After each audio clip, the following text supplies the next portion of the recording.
माँ के अलावा उसका कोई और नहीं था। मामा और मामी भी साथ छोड़ दिया था। बेटे की पढ़ाई में कोई कसर न छोड़ी। माँ की दुआओं से बना बेटा कलेक्टर था। आपसी कलह से पिताजी की मृत्यु हुई थी। आपसी कलह से पिताजी की मृत्यु हुई थी। माँ मुझे लेकर उस जगह को छोड़ आई थी। डर था उसे मेरे लाल को भी मार डालेंगे। गांव से शहर में आने को मजबूर हुई थी।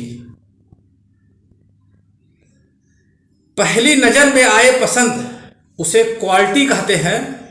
अपमान को सहन कर ले उसे पर्सनालिटी कहते हैं। बाणी में मृदुलता, प्रेम और सहयोग का संगम। टॉप कर दे कोई कॉलेज तो उसे कैपेबिलिटी कहते हैं। मित्रों, आज मैं एक विधवा माँ की कहानी आपको बयां कर रहा हूँ, जो आपसी कलह से वो गांव को छोड़कर शहर में आ गई थी अपने छोटे से बच्चे को लेकर। और फिर यहाँ पर वो एक छोटी सी नौकरी की, टीचिंग का टीचर बनी और अपने बच्चों को अच्छा सा पढ़ाई और संस्कार दी। और बच्चा पढ़ने में इतना अच्छा था कि वो कॉलेज को टॉप कर लेता था वो बंदा। तो उसी पर मैंने 4 पंक्तियां लिखी थी जो आपको बयां कर रहा हूं। माँ के अलावा उसका कोई और नहीं था। माँ के अलावा उसका कोई और नहीं था। मामा और मामी भी साथ छोड़ दिया था। बेटे की पढ़ाई में कोई कसर न छोड़ी। माँ की दुआओं से बना बेटा कलेक्टर था।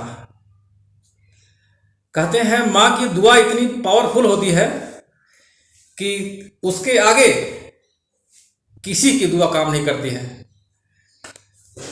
उस पर 4 लाइन लिखा है। नैन रोते हैं दामन होता न नम। आंसू बरसते हैं बिन मौसम। दुश्मन से अपने घिरा बीच धारा। सुरक्षित निकल जाता चमत्कार न्यारा। माँ की दुआओं में इतना है दम। माँ की दुआओं में इतना है दम।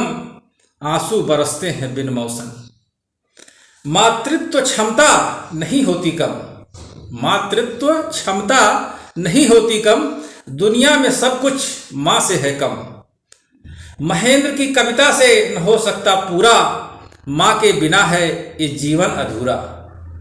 दुनिया में सब माँ को मेरा नमन। आंसू बरसते हैं बिन मौसम। बहुत बहुत धन्यवाद आप लोगों को। Thank you so much.